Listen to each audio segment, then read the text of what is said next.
भगवंत मान इस तो पहला इंजीनियर ते नहीं सी, डॉक्टर ते नहीं सी, नहीं पहला की करता सी, ओ ले यार गिलास ले, ओ ले यार गिलास ले, आ जाओ मुद्दे पे आ जाओ। मैं तो बोल रहा हूँ संविधान खतरे में, तो बताओ ना कहाँ खतरे में, बताओ। अब आगे मुद्दे की बात है, बस हवा निकल गई। ये जो मेन स्ट्रीम मीडिया है ना, सबसे बड़ी चोर है। ये सब खरीदी हुई है, घटिया मीडिया है ये बिल्कुल। अब देख तू, अब तू गया बेटा, अब तू गया, देख तेरी औकात मैं दिखाता हूँ तुझे। ध्रुव राठी कौन है भैया? आप ईमानदारी से इसके लिए तालियां बजाओ, ये खरीदा हुआ नहीं है। अब बजाओ, अब बताओ ध्रुव राठी कौन है? 1 मिनट। आज राहुल गांधी ने पूरे तरीके से एक्सपोज करते हुए सत्य बात पार्लियामेंट में रखा और उसका सबूत है कि अयोध्या में बीजेपी को हरा दिया गया। अयोध्या विधानसभा कॉन्स्टिट्यूंसी है, फैजाबाद लोकसभा कॉन्स्टिट्यूंसी है। अयोध्या में हमको लीड है, फैजाबाद लोकसभा कॉन्स्टिट्यूंसी हमारे है, जिसका नाम आज भी फैजाबाद है। अयोध्या होते ही फिर हम जीतेंगे। और ध्यान रखिए आप कि अभी जो है अजमेर की सीट हम जीत गए, तो ख्वाजा गरीब नवाज ने क्या डंडा मार दिया इनको। हम दिल्ली की सीट जीत गए तो निजामुद्दीन ने इनकी हकाल पट्टी कर दी। गजब के तर्क लगा के बैठते हैं लोग।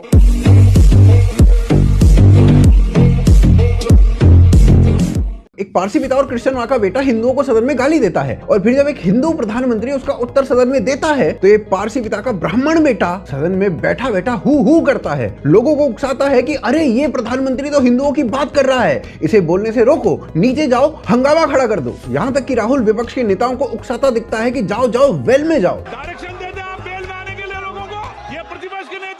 अंध नमाजियों का एक पूरा इकोसिस्टम कह रहा था कि राहुल पर संसद में कैमरा नहीं जाता। अब ये सब देखने के बाद वही इकोसिस्टम कह रहा है कि काश राहुल पर कैमरा नहीं जाता। पर यह इस परिवार का पुराना काम है। सोनिया गांधी भी ऐसे ही उकसाया करती थी। राहुल के भाषण के बाद अंध नमाजी मीडिया संसद में तूफान देख रही थी। सोनभरी को ऑर्गेजम्स आ चुके थे, अजीत अंजुम की सिसकियां ही निकल गई थी और रवीश का तन बदन मचल चुका था। फिर मोदी राहुल को बालक बुद्धि कहकर चींटी मर गई, चिड़िया उड़ गई, मॉरल विक्ट्री जैसे एग्जाम्पल देते हैं। आचार्य प्रमोद को इसमें विनोद आता है, लेकिन मोदी जी ना ओ ले करना भूल जाते हैं। इसके लिए मैं मोदी जी की कड़े शब्दों में निंदा करता हूं। और मोदी की स्पीच के बाद कल तक भूकंप लाने वाले अंध नमाजी रवीश को विलियम वर्ड्सवर्थ याद आ जाते हैं कि एक बच्चा एक आदमी का बाप होता है। रवीश जी ने ऑफिशियली राहुल को पॉ बोल दिया है क्या? रागिनी नायक मोदी के 12 गिलास पानी गिन लेती है। कैसे गिन लेती है मुझे समझ में नहीं आया, पर राहुल के अंध पप्पू ऐसे काम कर लेते हैं। भाजपा के पास वॉशिंग मशीन हो ना हो, पर मोदी जी पटक के ही धोते हैं। और धोने की बात ऐसी है कि लोकसभा में शोर मचाने वाला विपक्ष इतना धुला कि राज्यसभा में उनकी फटके फ्लावर हो गई।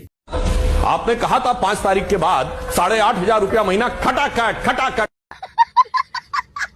दीजिए ना, कौन रोक रहा है? चलो राज्य में सरकारें हैं, 8,500 नहीं 6,000 रुपए देना शुरू कर दो। चलो आप कहेंगे पैसे की कमी है राज्य सरकारों में, इसका मतलब पहले तो स्पष्ट हो जाता है कि आपने हवा में बोला था। चलिए, जिन चीजों में पैसे की जरूरत नहीं है, राहुल गांधी ने चुनाव के दौरान बहुत कहा था बिहार को लेकर, देखो भैया मैंने कह दिया था नीतीश कुमार से कि जातिगत जनगणना तो करानी पड़ेगी, जो जातिगत सर्वे था वास्तविकता में। अब मैं पूछना चाहता हूं, हिमाचल में क्यों नहीं सर्वे करवा रहे हो भाई? क्यों नहीं तेलंगाना में सर्वे करवा रहे हैं? हाँ। क्यों नहीं पंजाब में सर्वे हो रहा है? हाँ। क्यों नहीं दिल्ली में सर्वे हो रहा है? क्यों नहीं बंगाल में सर्वे हो रहा है? और कर्नाटक में तो सर्वे हुआ रखा है, हाँ। क्यों नहीं लागू कर रहे हैं? इससे साफ हो जाता है ये कुछ करते भी नहीं थे, किया भी नहीं था, कर भी नहीं रहे, करेंगे भी नहीं, संविधान के नाम पे धोखा दे रहे हैं। और जो लोग अपने आप को हिंदू कहते हैं वो 24 घंटा हिंसा हिंसा हिंसा, नफरत नफरत नफरत, असत्य सत्य असत्य। विषय बहुत गंभीर है।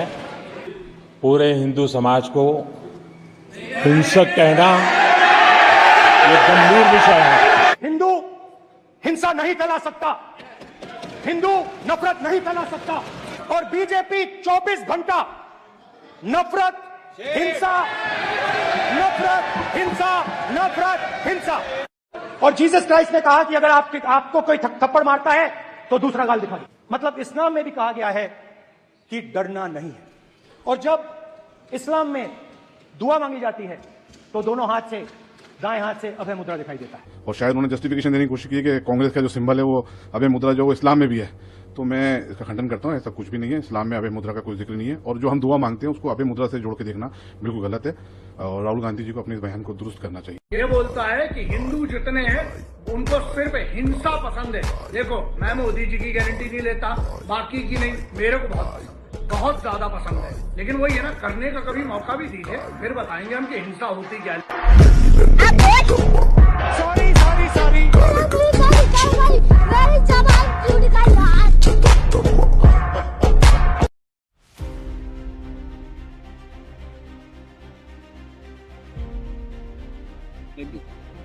एसी बोगी या जल्द थोड़ी बना के दे रखी हो यार। रास्ता दो रास्ता। ये नज़ारे देख के तो आपको ऐसा ही लगेगा, लेकिन इन नज़ारों का क्या?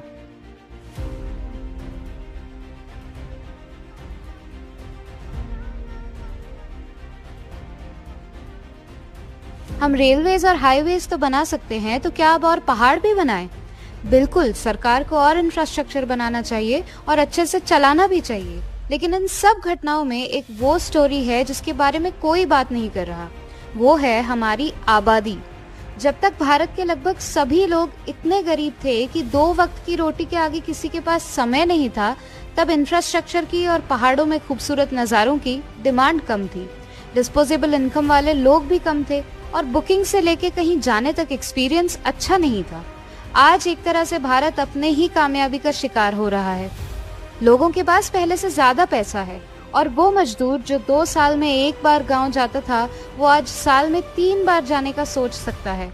रेलवेज बढ़ी हैं, रास्ते बढ़े हैं और एयरपोर्ट्स बढ़े हैं, बट उनकी डिमांड उससे भी कई गुना ज्यादा बढ़ी है, खासकर कुछ सेक्टर्स और कुछ खास त्योहारों पे। हम अपना इंफ्रास्ट्रक्चर इस तेजी से नहीं बढ़ा सकते।